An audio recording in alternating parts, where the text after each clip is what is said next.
एक चोर की कहानी बताते हैं। वो चोरी करते करते बूढ़ा हो जाता है। अब उसका लास्ट समय चलता है, अपने बेटे को बुलाता है, उसको शिक्षा देता है, बेटा चोरी के नियम है कि कभी मानना नहीं कि हमने चोरी किया है, और कभी मंदिर में नहीं जाना। बोला हाँ पिताजी ठीक है, आप सही बोल रहे हो, मैं ऐसा ही करूँगा। बाप के जाने के बाद मतलब बाप का डेथ हो जाता है, वो परंपरा बेटा निभाता है, परिवार का पालन पोषण करता है चोरी करके।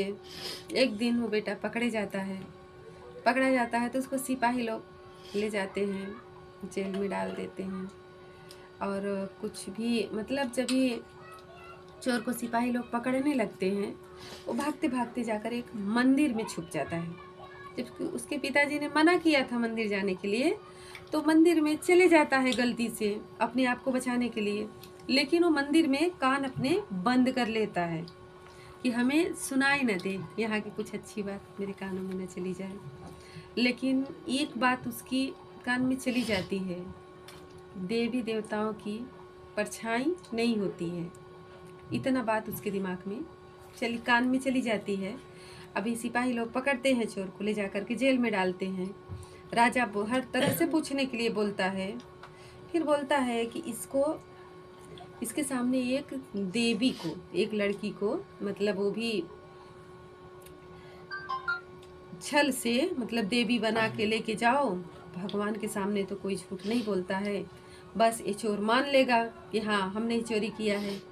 चोर के सामने दुर्गा बन करके वो औरत जाती है और बोलती है कि बेटा तुमने चोरी किया है तो किससे छुपा रहे हो। अरे चोर पहले देखता है देवी जी को तो पैर पड़ने लगता है, अरे माता हमने तो कभी आपकी पूजा नहीं की, लेकिन फिर भी आप हमें अपना दर्शन दिए, बहुत अच्छी बात है, हमारे सौभाग्य है कि आपने हमें दर्शन दिया।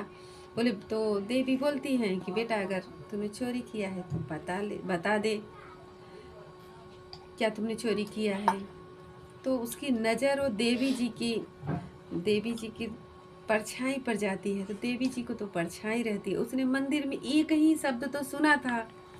जब उसको सुनाई देता है कि देवी देवताओं की परछाई नहीं होती, चोर तुरंत समझ गया कि ये तो हमारे साथ छल किया जा रहा है, बस हमसे निकलवाने के लिए बात की हमने चोरी किया है कि नहीं। बोला माँ अगर आप देवी हो तो आपको तो अच्छे से पता होना चाहिए कि हमने चोरी किया है कि नहीं किया है। छोटी सी बात है कि जब वो चोर 1 मिनट के लिए मंदिर जाता है और वो बच जाता है, क्योंकि अगर वो देवी को देख कर तो बहुत खुश होता है ना कि देवी हमारे सामने आई, लेकिन थोड़ी देर जो मंदिर में गया रहता है वही सुन लेता है कि